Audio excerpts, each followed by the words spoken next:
All right, welcome back. So just in time, I just got a message that my Gmail is 99% saturated, and I won't be able to send any more emails unless I delete my data. Which who wants to do that? That's not a good option. So just in time, we're gonna set up a replacement to Google Drive, and I'll be able to clear out my entire drive. I'll be able to take all the files in my drive. You only get 15 gigs for your drive. I've got 300 for my personal drive, so I can just take everything in my drive and move it over to my personal drive, and I can have my Google Drive be blank and never use it again. Because all I at the when you by the time you're done with this guide, all you really need to use, you don't need to use Google Calendar. Um, but the thing is, like, you can use Google Calendar too, and you can like sync it up. But you don't. So like that eats up a little bit of your space. You only get 15 gigs from Google. So like calendar notifications and a history of your calendar can eat up quite a bit of space. Um, you don't need to use that anymore. You don't need to use Google Photos anymore. That eats up some space. You don't need to use Google Drive anymore. That can eat up a lot of space. All you got to use after this is your Gmail, and you don't even have to use that if you're willing to set up a SMTP relay for $60 a month. Uh, Even though it's really not recommended. Um, and then the thing is, if you know someone else who has set up their own email like that, you can probably send them an email. You could send emails to non like Gmail stuff, non like corporate stuff. You can still send out emails. Like I can send an email from my Sogo groupware. Uh, but I'd have to log in. Uh, but they're just not going to get there because it's not. I'm not a trusted sender. But yeah, when you're all said and done, all you've got to use that makes sense to use is Gmail because it because of how it deals with spam. If you don't use Gmail, you're going to be dealing with millions of spam emails, and then also it's trusted by other spam filters. So unfortunately, the spam problem on the internet is something that still hasn't been completely fixed. Let's talk to ChatGPT about it quick.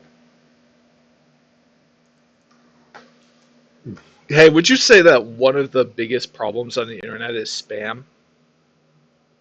Yeah, spam is definitely a huge issue. It clutters inboxes, comment sections, and even search results. It's not just annoying, it can also be a security risk with phishing attempts and malware. It's a tough challenge for platforms to manage. Would you also go ahead and say this is one of the biggest problems on the internet for which there is not like a really like good like foolproof silver bullet like 99% effective solution? Yeah, I'd agree with that. There's no one size fits all solution to spam. Filters and algorithms have gotten better, but spammers keep finding new ways to bypass them. It's kind of a constant game of cat and mouse. Would you go even further and say not only is this not not only is this the biggest problem on the internet that doesn't have a foolproof solution, this is the biggest problem on the internet that is actually not even in a very adequately solved state, and is still something to be figured out. It's definitely one of the biggest ongoing challenges. While there are measures in place that reduce spam, it's not fully solved and probably never will be. Spammers continuously adapt, so it's a persistent issue rather than one with a definitive fix. So, like, what is the solution? There's no single solution, but a combination of strategies helps. For individuals, using strong spam filters, being cautious with email addresses, and not engaging with suspicious content are key. For platforms, continually updating spam detection algorithms and educating users on safe practices are crucial. It's a constant effort on multiple fronts. Why do people send spam? People send spam primarily because it's cheap and, unfortunately, it can be profitable. Even if a tiny fraction of recipients respond, that can translate to enough revenue to justify the effort. Some spammers also aim to steal personal information or spread malware, making it a lucrative activity for cybercriminals. Okay, and what's the best current solution against it? The best current solution involves layers of defense. Using strong, updated spam filters is crucial. Also, being cautious about sharing your email, not clicking on suspicious links, and regularly updating your software can help. On a larger scale, companies continuously improving their detection methods is key. Speculate a silver bullet solution based on first principles. All right, starting from first principles, a hypothetical silver bullet against spam would involve rethinking digital communication infrastructure. Imagine a system where sender authenticity is rigorously verified and users have more control over who can contact them. It would also require a global effort to penalize spam at its source, making it unprofitable. It'd be tough to implement, but that's the kind of radical shift needed. Okay, so basically you would need to take away anonymity from the internet almost entirely. Pretty much, reducing anonymity would help hold people accountable, but it raises privacy concerns. Balancing transparency and privacy is tricky. So, any such solution would need careful design and implementation. So it's kind of a catch-22. Do you want spam or do you want to participate on the internet anonymously at times? Exactly. It's a trade off. We want a safer, spam free internet, but we also value privacy and the freedom to be anonymous. Finding the right balance is the real challenge. All right, well, thank you. This was a helpful conversation. I'm glad you found it helpful. Anytime we want to chat, just let me know.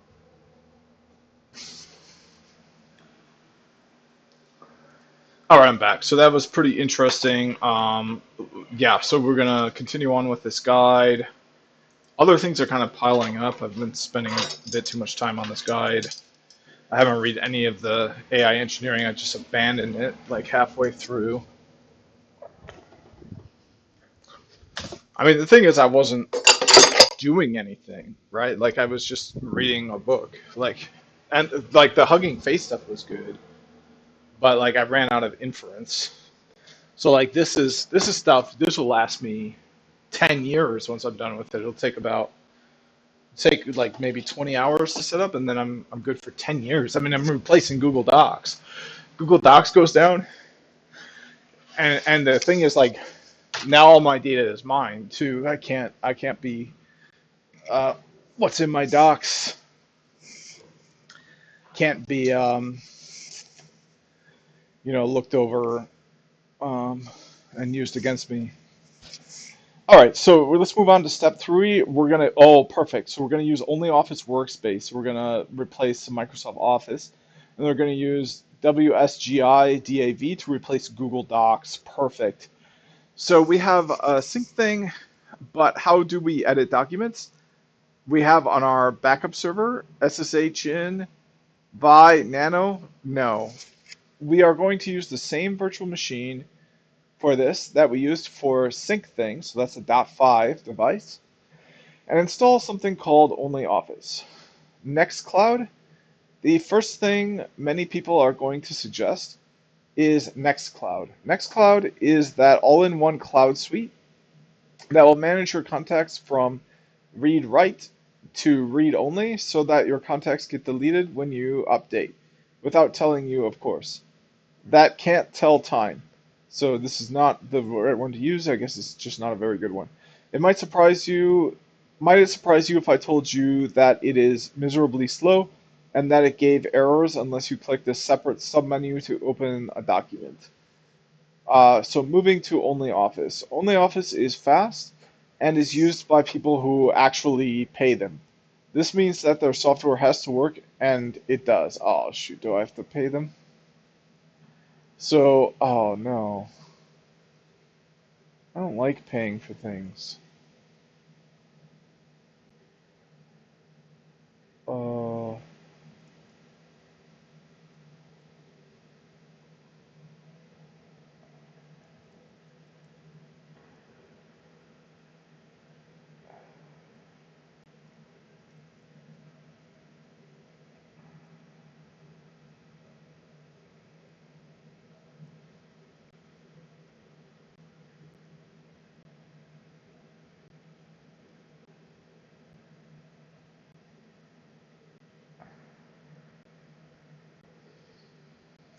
Why can't it pay me? I'm gonna put a tariff on it.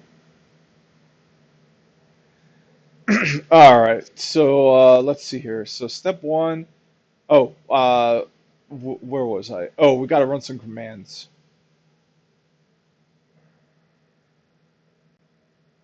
Uh, oh, we have to go back to. Oh, here we go. Here we go. So yeah, um, yeah, and it's used by people who actually pay them. I guess maybe that's just the advanced features. Maybe we can use a free version. And maybe, maybe if the price is right, paying for stuff can make a lot of sense. How much does Microsoft Office cost? Sweet.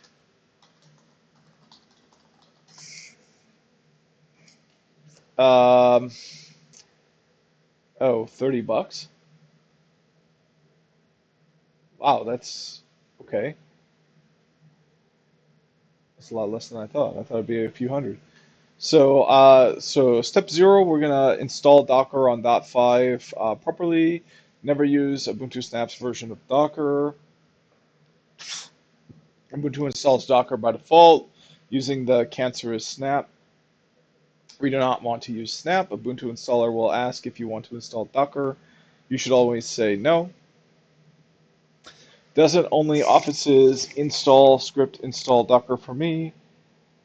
Only Office's installation script does install Docker for you. I am still going to have you do it manually. If you choose not to install only Office and wish to install Image, I want you to know how to install Docker on this virtual machine yourself. I don't want to rely on only Office's script. It won't install Docker for us if it detects Docker already, so we're not going to do a double install. What if OnlyOffice's installation script stops installing Docker the same way in a new version, or stops installing Docker at all within its script?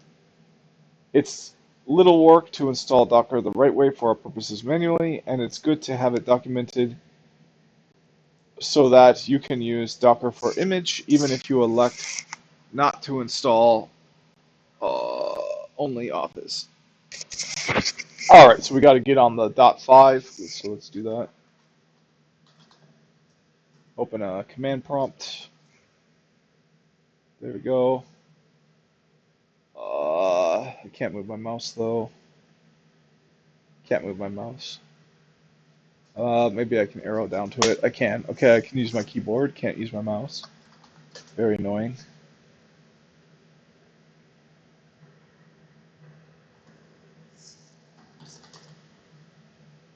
Okay, now I can't use my keyboard, but I can use my mouse. Okay, there we go. SSH to .5.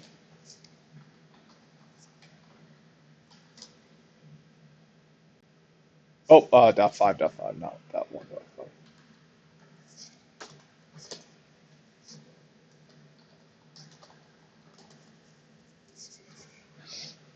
All right, so there we go. Oops, let me think here. Oh, I have to get my mouse to work. There we go, now it works. So we'll put these side by side.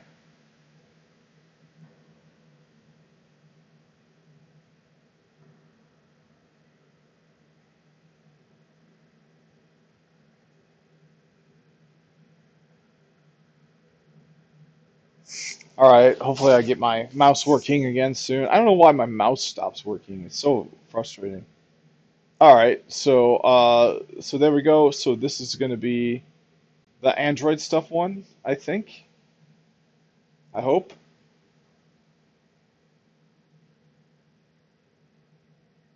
Uh, yeah. So it's the one we just set up, the Android stuff. Okay.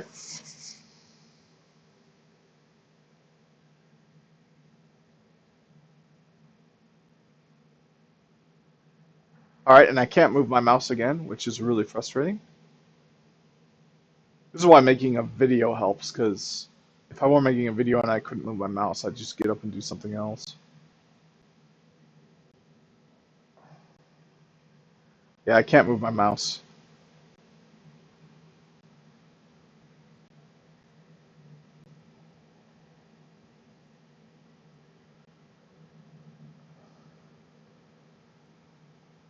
Let's have a chat with let's talk to ChatGPT about that because I want to be able. I hate how I can't move my mouse. Like I think it's well, you know what? Now that I can, let's just make progress.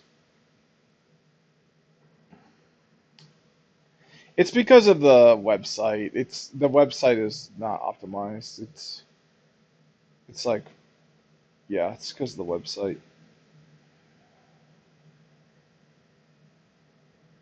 I can't move my mouse again, but we don't need to move my mouse. We can just uh we can Alt Tab over to the terminal. Okay, and then do a control there. Don't need the mouse.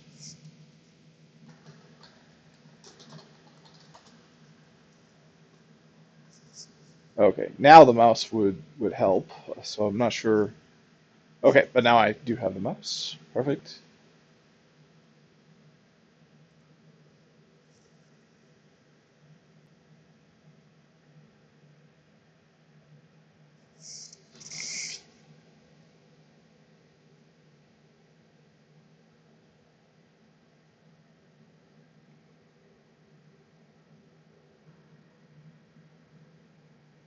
Yeah, so this is the system with Android backups. So we should see that on there. Now I can't use my keyboard, although I can use the mouse. Yeah, so we got this is the one that has the Android backup folder.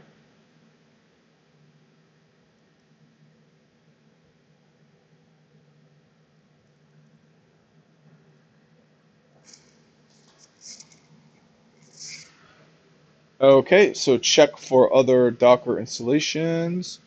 We're gonna run docker dash dash version.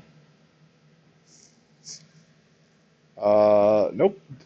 So and see what is installed. Nothing should be installed yet since this is a fresh system. If something is installed, remove it. So just in case you accidentally installed Snap, you got to remove Snap. Really important not to use Snap. If you find another version, these other commands can remove those other versions. This is the result. Command Docker should not be found. So 0.3, install Docker using official Docker script. So we got two commands here. The first one is a curl command.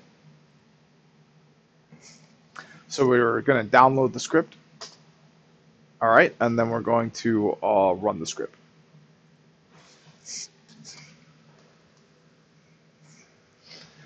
Note, it's very important to use the official Docker installation and not the Snap version. Okay, we get it, we get it. The Snap version can cause issues due to its sandbox nature, making it a mess for Mailcow's requirements. Let me do a sound check. Okay. Uh, Docker Snap makes me sad, and it'll make you sad too if you try to make things work with it. Okay, 0.4 install Docker Compose. Ubuntu's Docker Compose plugin is safe to use. It is not Snap Cancer. Okay. So there we go. So let's use this because it's not Snap. Two commands here. First one is the Docker Compose. This next one is to enable it to start it up in systemctl. Perfect. So 0.5, verify the install. Run Docker Compose version and make sure the version is 2.0 or higher. Let's see.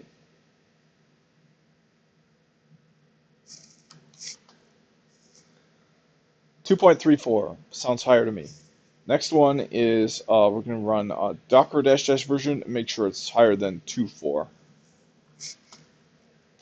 2.8 looks good. So 0.6, set proper permissions. Docker needs to be run as root for some operations, but you can add your user to the Docker group to avoid using sudo all the time. To be clear, Mailcow's own documentation and community suggest starting with root or sudo, and you should trust them more than me. To quote Mailcow developers, controlling the Docker daemon as non-root user does not give you additional security. The unprivileged user will spawn the containers as root likewise. The behavior of the stack is identical. Run this command to add your user. Okay, so we can log out and back in, or we can run new group Docker. Let's just log out, go back in. It's really easy. Okay, looks good. So step one, install OnlyOffice Workspace Community Edition. It is very important that you follow the right steps. OnlyOffice's website is a minefield of documentation that will lead to broken installations like this, even if you follow their instructions. Oh my God. Um, the document cannot be saved. Please check the. Oh my God. Contact your administrator. I'm the administrator. I did contact myself. Or this is your punishment for not following their installation instructions. Not only does it not work, but it suggests that you wait, even though hitting F12 and viewing your console makes it clear this will never load. So please do not reload the page or shut down your computer. And it's just it's oh wow, okay. We're working on it. No, you're not. Don't lie. Let's take a look at what those error messages are in the console. Running complete installation of OnlyOffice Workspace. You can install all OnlyOffice Workspace components and modules at once. To do that, run the following command. There we go. So you're going to avoid the open source hellscape above by installing like this: SSH into the .5 virtual machine. Download the OnlyOffice Workspace installation script.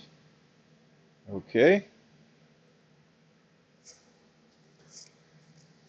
Let's take a look at those. I'm curious what these were. So yeah, so it's a Git. Yeah, it's a failed 502 bad gateway Git. So yeah, it's not doing anything. It's sending these out and they're not being processed. Yeah, same thing with this. It's just spamming out Git requests to a bad gateway, so they're actually not working on it. They're just sending out messages without any sort of reply. All right, where the reply says that you sent it to a dead end. Okay, so this changes the file permissions to allow the execution. Now we're going to run the installation script. So we're going to do bash. Okay, and then this is all going to be one command. Oh, and we're gonna replace a fake domain name with your actual domain name from the mail cow section. Um, you can also leave out that and not install it. Well, let's. Oh shoot! And this was tricky. What was my domain name? I think it was ARPA dot something. Let's duplicate this and then search for mail cow. Oops.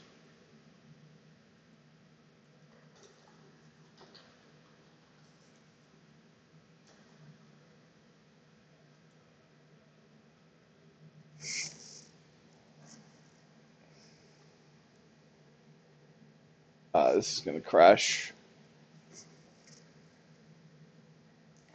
I thought it was ARPA.net, something like that.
Okay, so I think this was about the place in the guide where we set up a domain name for Melcow.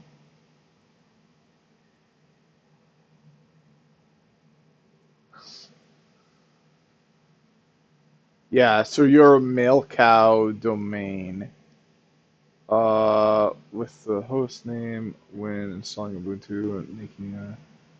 So it's home.arpa. Yeah, home.arpa.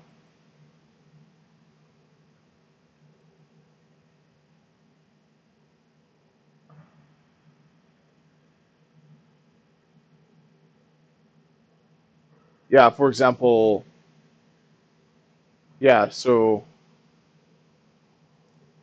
it would be dash m home dot fake domain name. So it's home.arpa.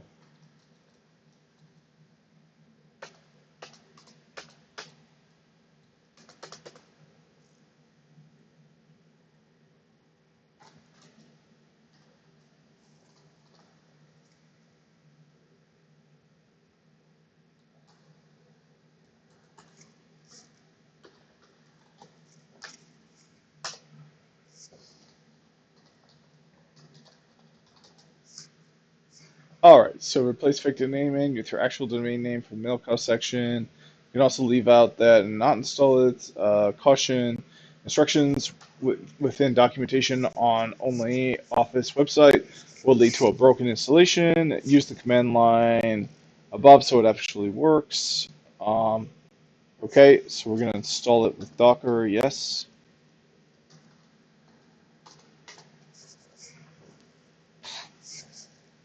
All right, once this is done, we're going to go to .5. It'll prompt to make a username and a password. Go for it.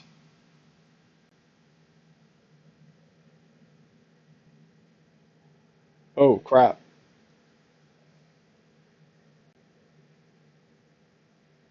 Oh, this must be the chicken killer thing.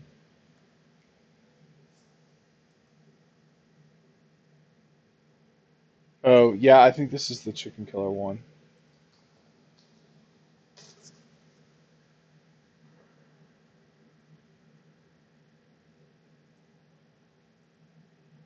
All right, let's try it again with the chicken killer address.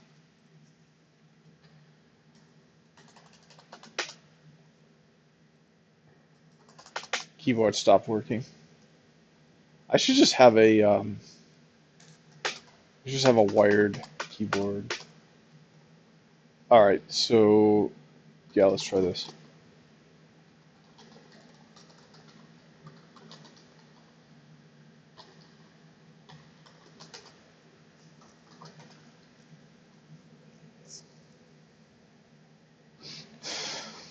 Okay, that worked a lot better.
All right. Oh, this went faster than I thought it would.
All right, so getting close.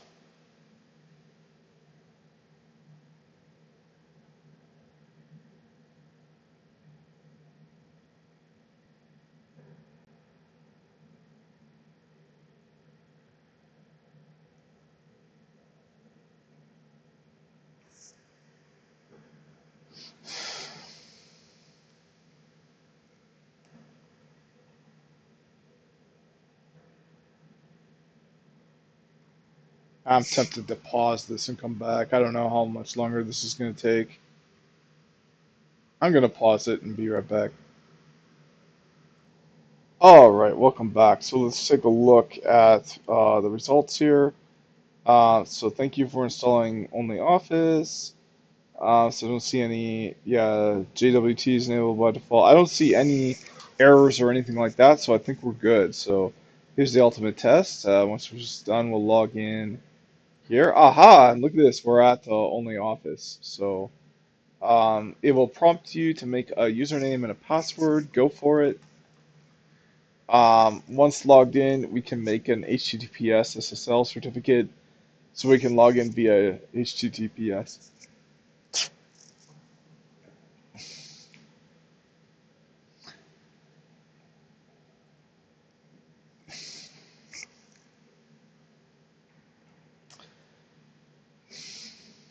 All right, and let's take a look at that console. Oh, you know what? We're getting these 502 errors that he warned us about. That could be a problem. Oh yeah, we just got another one. Oh no, we're getting 200s. Yeah, no, we're good. We're good. Yeah, we're getting 200s.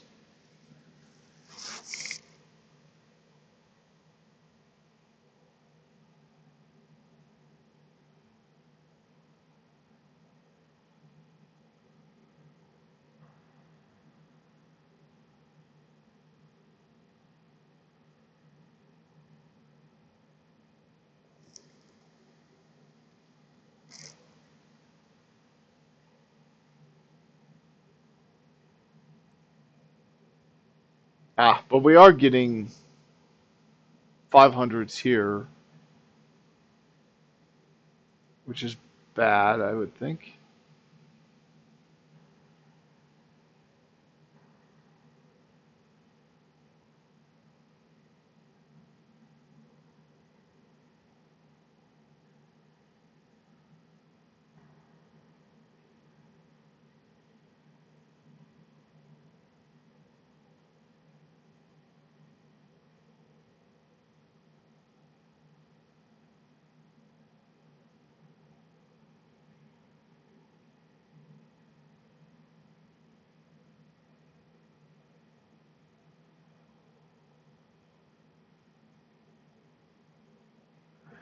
You know what? I think it's not working.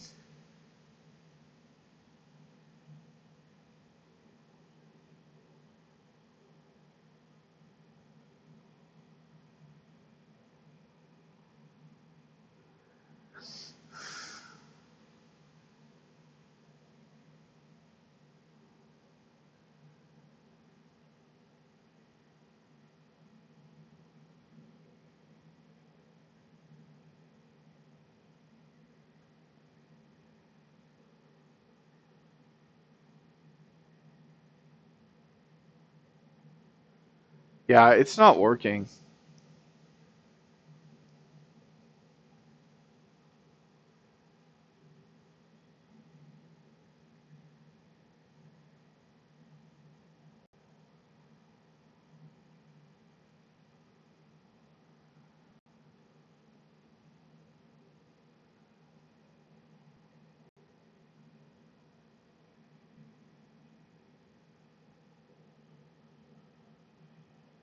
It's not working.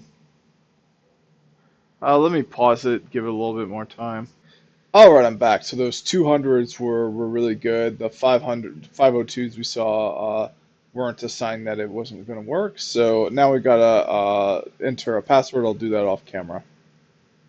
Alright, I'm back. So I've got a password ready to go, but I'm not sure what they mean by this. Is this the username?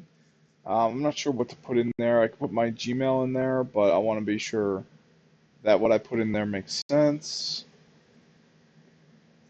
So we'll open up all these screenshots.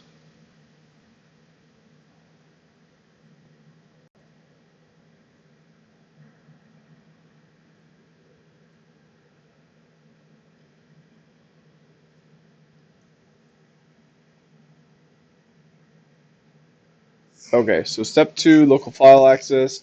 Once you're in, you'll set up everything, enter a password, agree to the terms of the license, and you're good to go. I suggest entering administration settings and setting up HTTPS. It'll make a self-signed certificate for you. So I don't know what this means. I guess I'll just put in my Gmail. Um,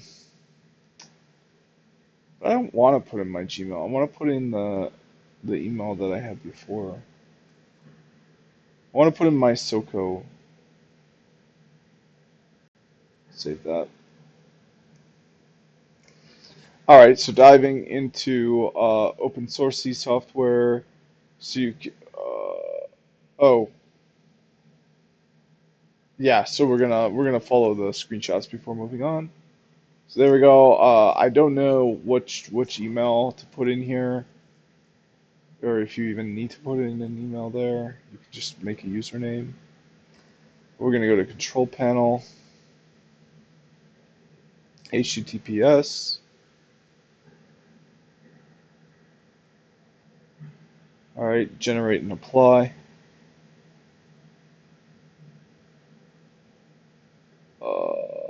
Wait for it to take forever.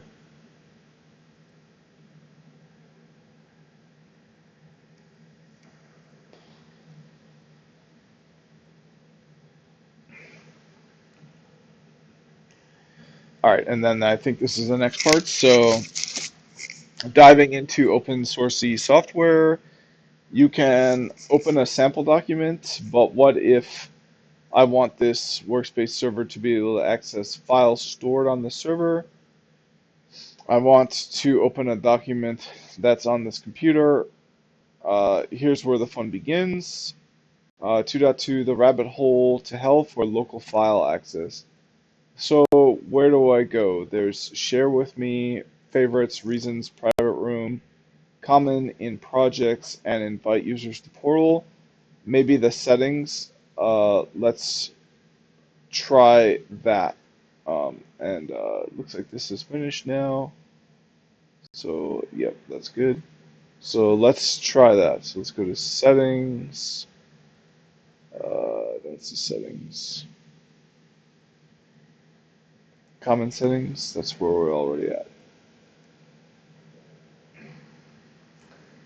All right, so let's try that. Administrator profile settings, control panel. Oh, look, storage. Maybe I can add a local directory. No, it's all a mirage. Open sourceism. You can't just open a document from your server. It's not a feature. You need to pass the direct URL to the document using a WebDAV server. Can you believe this? Welcome to the world of open source software. So 2.3 mounting volumes in Docker failed me. I went down the rabbit hole to figure this out when I tried weaning myself off of Nextcloud a few years ago. When you choose to install with Docker, there's a script that gets downloaded. I explored the directory where this is installed, only Office, and found the document server, control panel, community server, MySQL setup, and mail server. In the document server, there's a data directory. So I thought, surely I can mount it as a volume using Docker. I searched for :rw to find where they're specifying all the Docker volumes. It looks like a typical Docker Compose YAML file. I tried adding a document for my directory like this and mounted it in almost every possible location. Important note, The problem isn't that the volume isn't mounted. The issue is that this feature was never implemented in the software. They never thought a document server would need to access files on it. This is again the most open sourcey thing I've seen in a long time. So with open source, they just kind of make the code and the features, and they don't do the same kind of like research, like customer market research, I guess. All right, so 2.4, fighting open source and winning. There's a way to get files into this, but it won't be immediately obvious. Going back to settings, there's a menu called Connected Clouds. So, yep, we're going to proceed there. Settings, Connected Clouds. Let's see where we got that.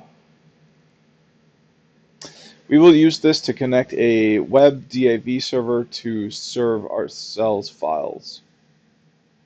All right, Connected Clouds. Probably under document service or maybe third-party services. That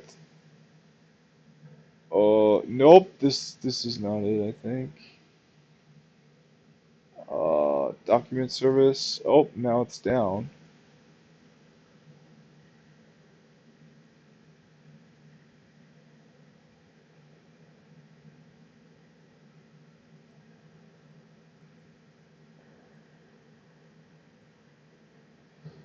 Um, Control panel.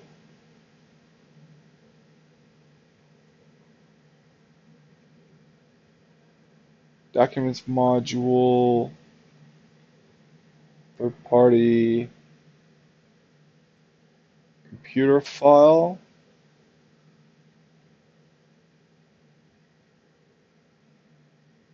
Uh, Storage. I mean, here we have clouds, but we don't have connect storage for static data. Connected clouds. Where is that?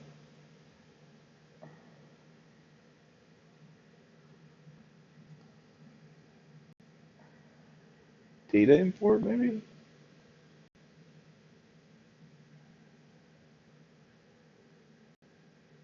Um, Going back to settings, there's a menu called Connected Clouds. Okay, so we gotta find that.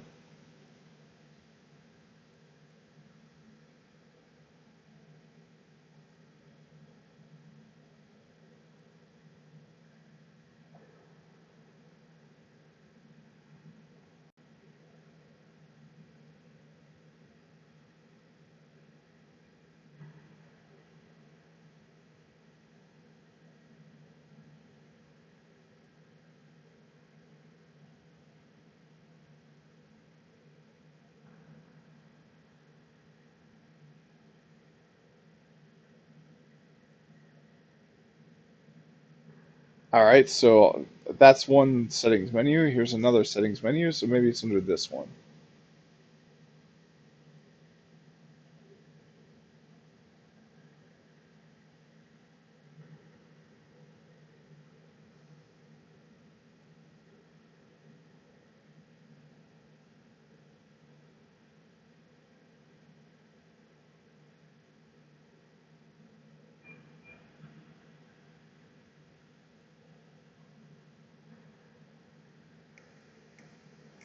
I feel like it would be under integration.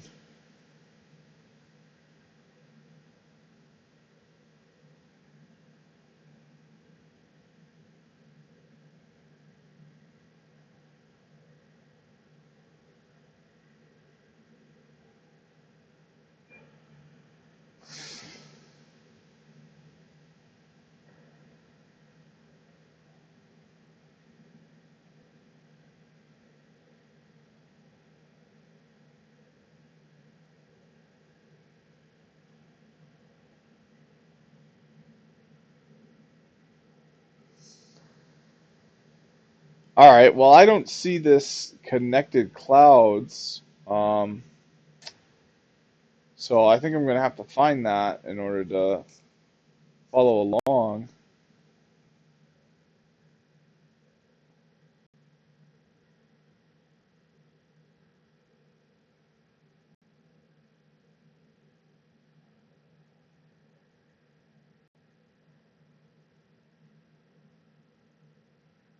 Um,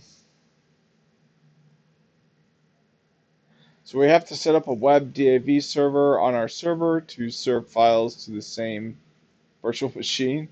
The whole idea of a cloud server software is that you should be able to edit your documents in the cloud. No matter what computer you're on, your files should be right there. But my cloud server software can't even read files from my cloud server computer. Even if I mount these directories within the Docker volume, it still won't work. The software wasn't designed to see items in its own document data directory. But wait, it gets better. The solution. There's a workaround for this. You can connect a new cloud that you create within your cloud, Schrodinger's cloud. All right, so we're going to go to, yep, we're here to the control panel. You'll see something called storage, so click that. You might think, oh, that's where I can change things, right? Wrong. There's nothing there for connecting to local storage, even though it says it. So go back and find the connect button. Okay. I think this is the connect button. It's on the home screen after, under documents. Oh,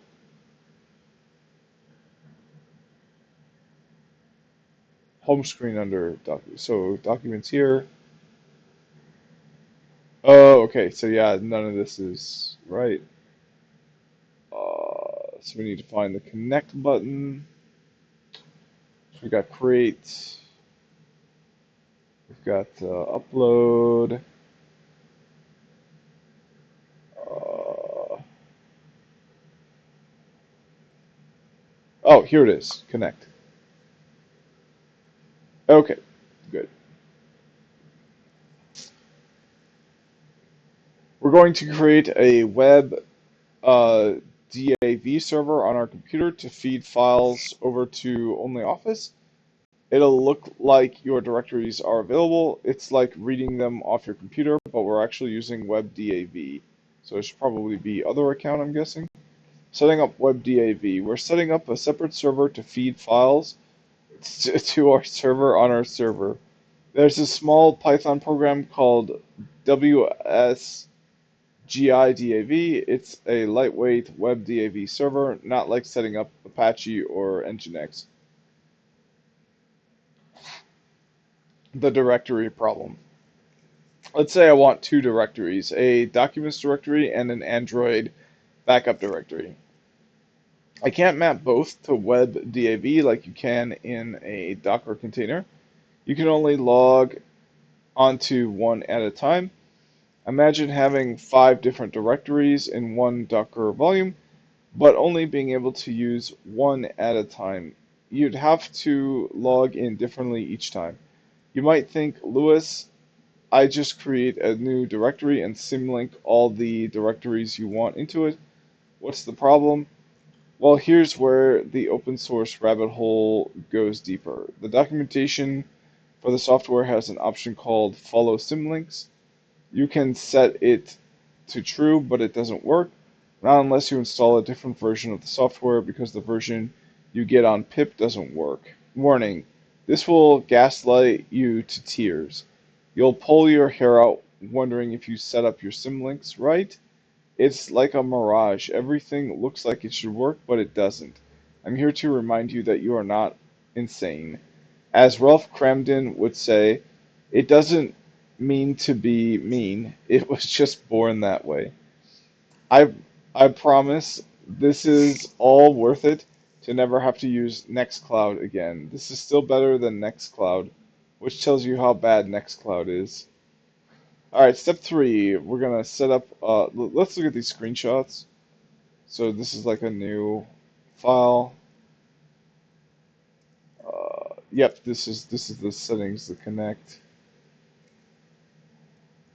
Oh, you know what? I wasn't even in the right. Oh, I wasn't even in the right area. So yeah, you have to go to settings. Ah, connected clouds right here. Yeah, see? Okay. Oh, and then click connect here. Oh, which is the same thing I found, but I found it in a completely different area. Let's hit other account. Okay, so this is where you'll be setting up local access to files on the server. I wish I was kidding. All right, so install and configure WSGI DAV. Um, so WSGI DAV is a WebDAV server implementation written in Python. So we need to do this on .5. Yep, right here. So install that program and its dependencies. So we're going to do that in multiple commands here. First command here, we're going to make sure we have all the Python libraries we need.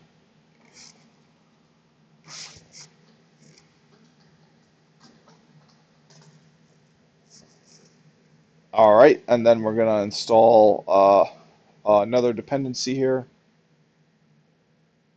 and then we'll install the actual WSGIDAV next.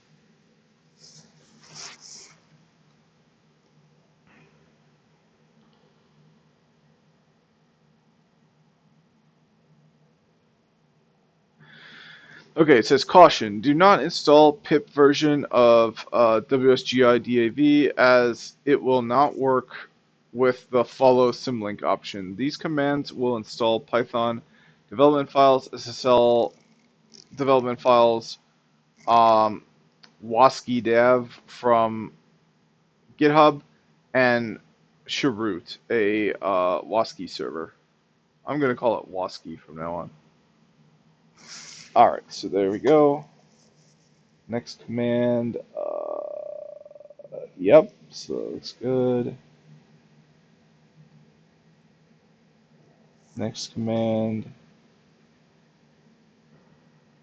All right, I think that's it.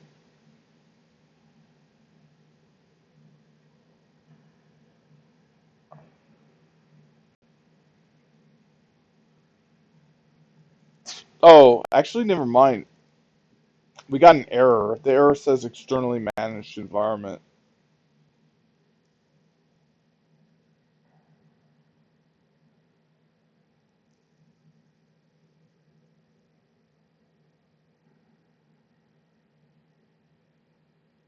Try this first command again.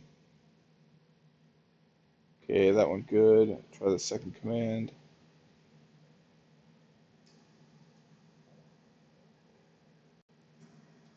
Oh, this is interesting. Okay, well, something's going on here.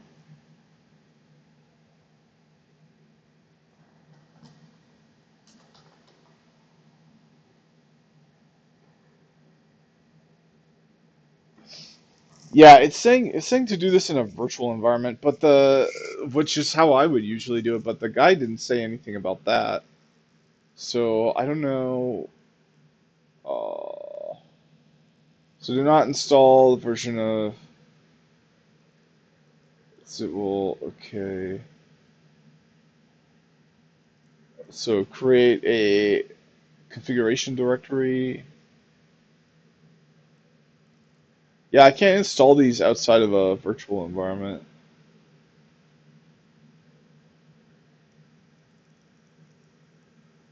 Oh, or I can do break system packages. Well, I guess I'm not sure what I want to do. I guess I can try break system packages.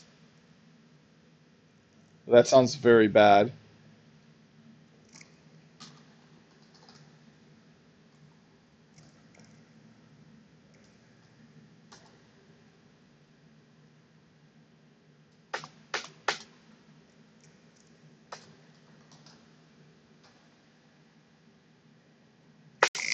Ah, my keyboard's not working.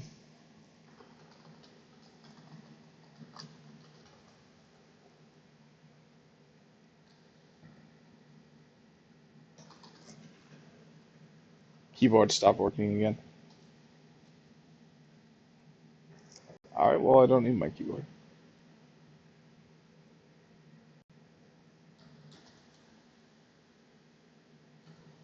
Oh, well, now I need it because there's no enter key. Except on my keyboard, which sucks. I wish there were an enter key on my mouse. That's all I want for Christmas.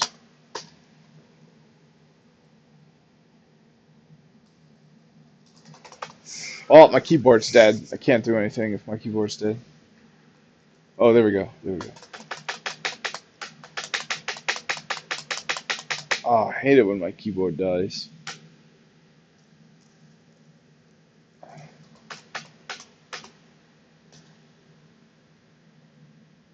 There we go.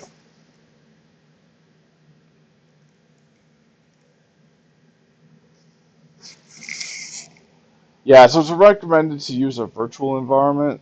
Um, that's the way I usually do it, but it's not the way he's saying to do it, so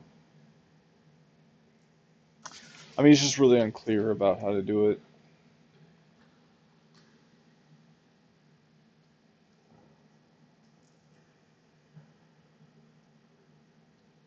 Yeah, so here's the next one.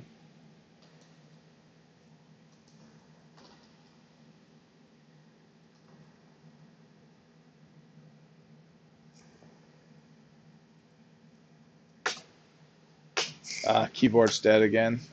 Maybe I can use the on-screen keyboard. Okay, there we go.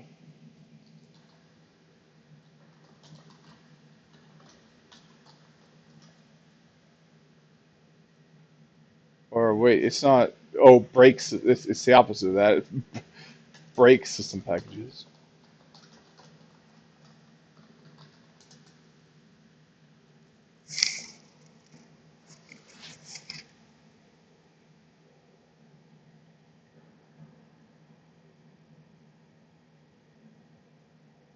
All right, that looks good. So now to the next one.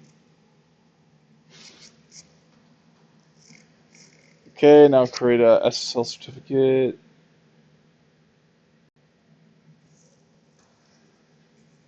Oh, country code. That would be US, wouldn't it? Two-letter code. That would be UN and S. AU would be Australia. All right. Well, my keyboard's broken again. So let's see if there's a capital S on here, because then we can just use that. Oh, there we go. Now it's working. Uh,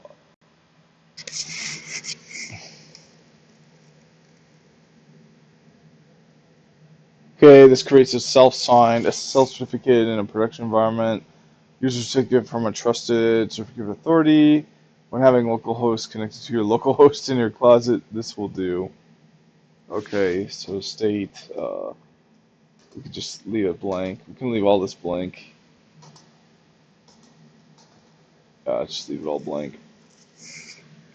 And let's do it again. Let's even just go with the default for.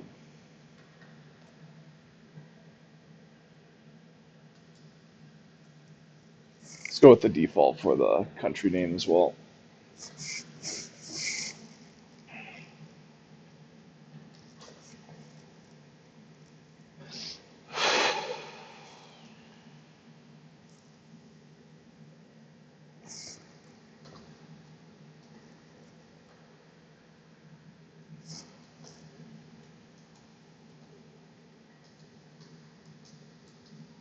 Okay.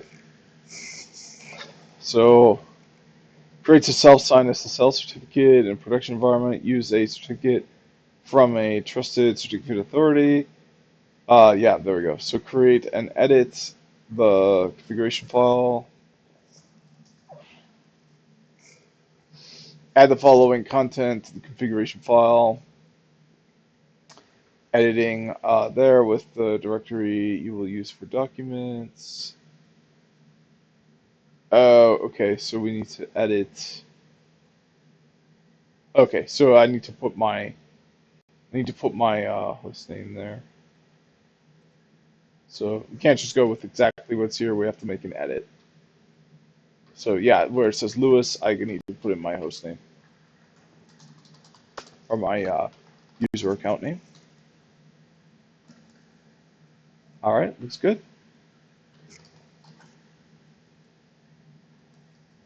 Keyboard isn't working again, which is very annoying.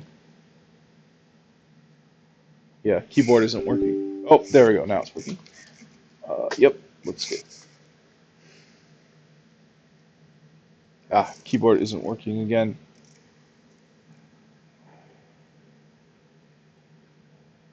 Okay, so this configuration sets up SSL, defines shared directories, and configures authentication. So we're going to add the following content to the service file, whatever that means. So that's a configuration file. But what's the service file?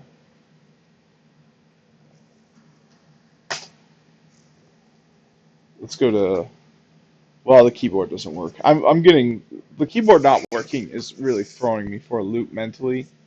I'm getting quite angry by that. So I might need a break because I can't handle the keyboard not working. It's just, it's torture. It's absolute torture. Um, I might be able to plug in another keyboard. That would be a good solution. Uh,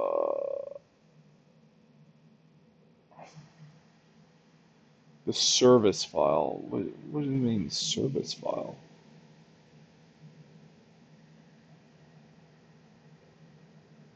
Provider mapping.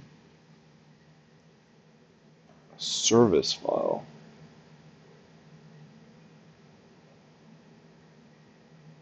Uh,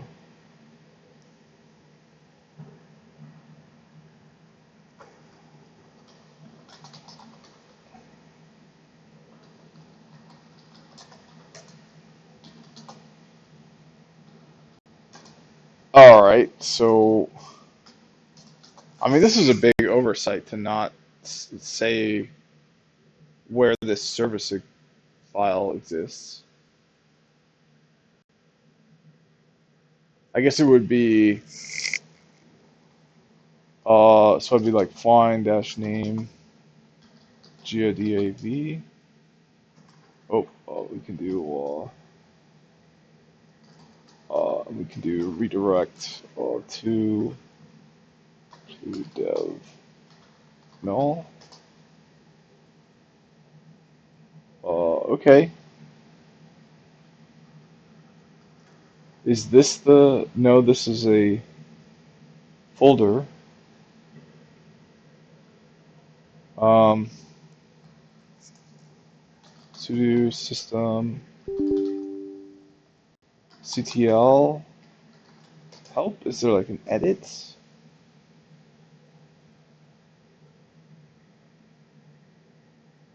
there's a cat status.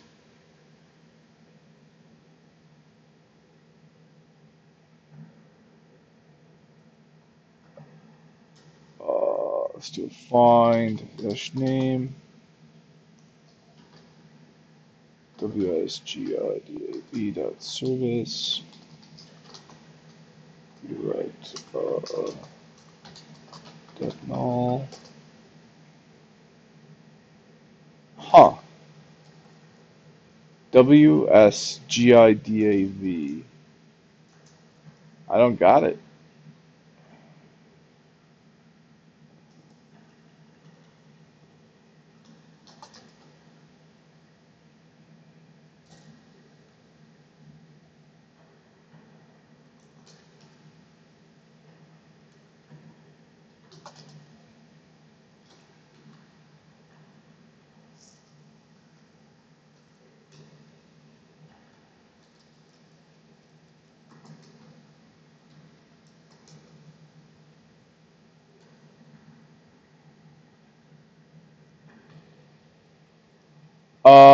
Okay, so what about dot .service? Where are my service files at? Don't have any.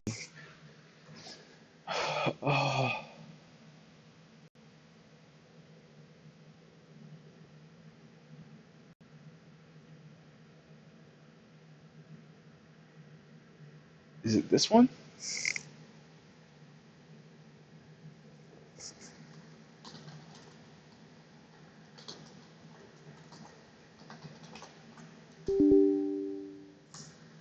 No, that's a Python script. It definitely doesn't belong there.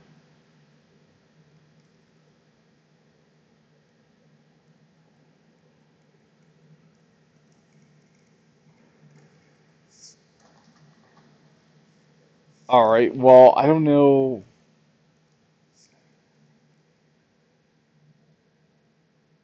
So this is a configuration file. Now it's saying to add content to the service file, but it doesn't say anything about where the service file is. What's the name of the service file?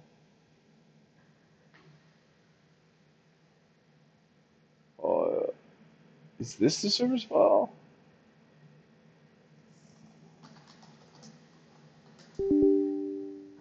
So this is the file we made before. I mean, this isn't the right syntax for a YAML file.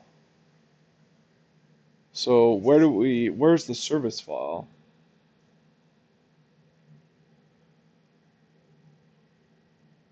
Uh,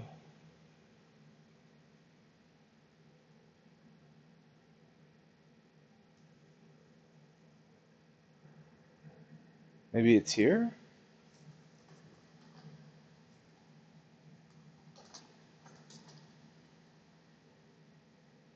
No. Where's the service file? Let's ask ChatGPT. I bet it knows.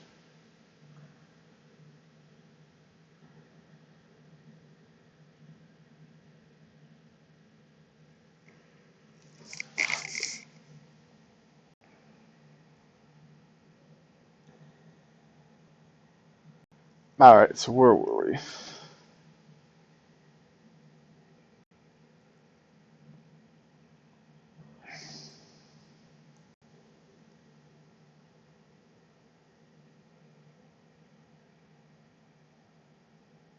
Okay, we're somewhere around here. Yeah.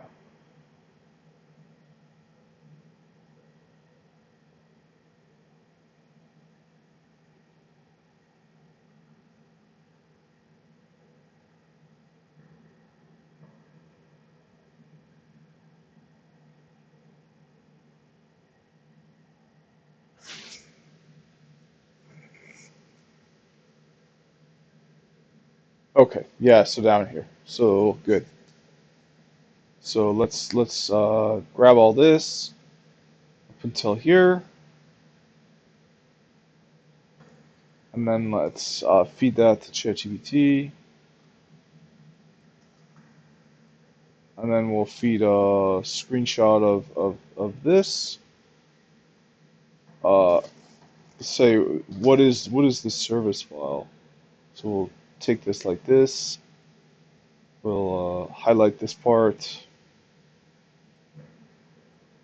and we'll say where is the service file?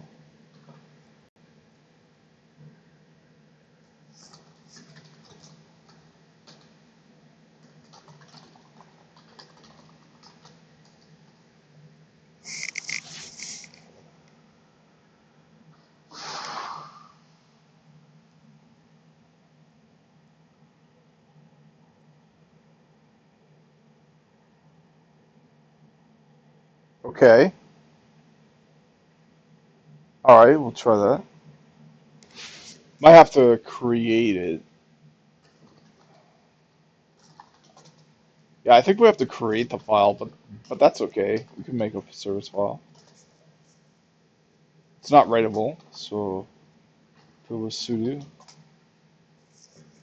Yeah, I have to create it.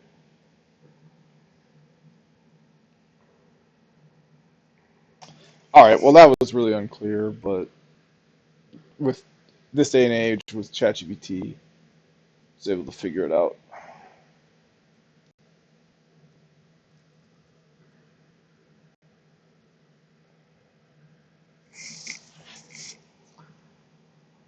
All right.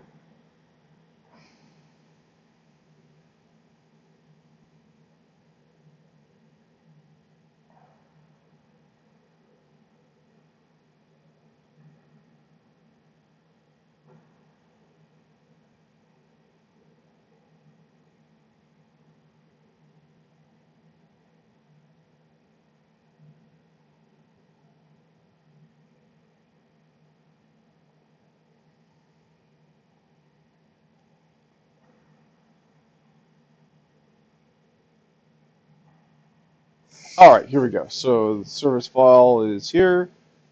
There we go. Add content to the service. So we're going to be creating that content new. Okay. Then we're going to, oh, you know what? Oh, this is for the configuration file, not the service file.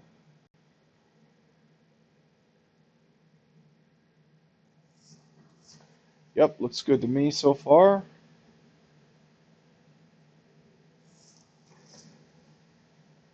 Okay, this make sure only root can modify the configuration file. So now we're gonna deal with the service file, which we just created. Gonna enable and start the service by enabling the service file. So yep, there we go. It's a valid service file. So now we're gonna start the service file. Perfect. We did everything right. So this enables the service to start on boot and starts it immediately. Now it's time to go back to the OnlyOffice window we were at before to enter the dav server information. See how mine is /webdav.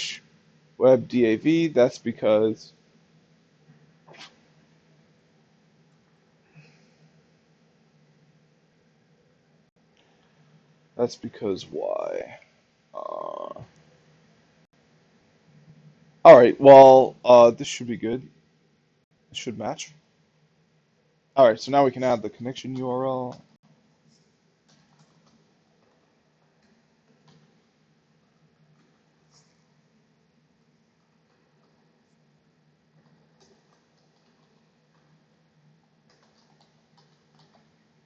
Okay. All right. Local storage. Shared and put in the common folder. Save. Cannot authorize with given credentials. Well, shit. I think this is my. I might have just mistyped my password. I mean, my keyboard isn't working, so I might have just dropped the character as I was typing. Yeah, I think that's what happened. My keyboard isn't working, so it dropped a character as I was typing. So I'm going to do this off camera so I can look at the password as I type it in.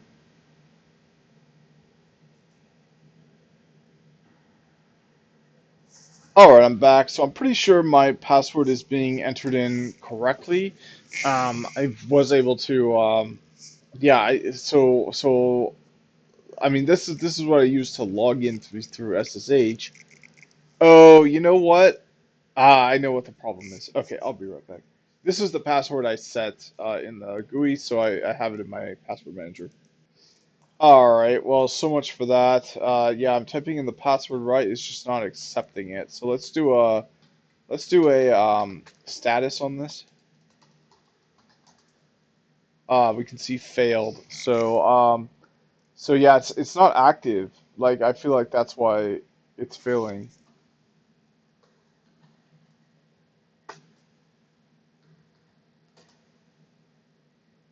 Oh, now it's active. All right, so maybe it'll accept the password now. Nope.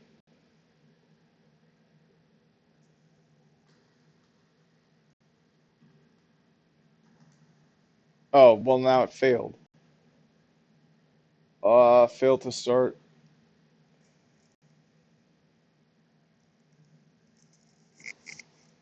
Uh, yeah, it tries to start it and then it fails. I'm pretty sure this has to be in a virtual environment.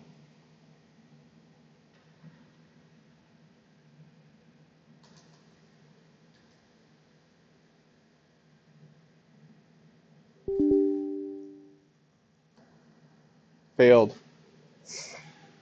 All right. Well, between the keyboard not working and all this, I'm just kind of out of patience. And I have to get somewhere. I've got about 10 minutes or so to prep before I have to hit the road. So this is a good stopping point. Let's get, so this is step three, setting up. So, uh,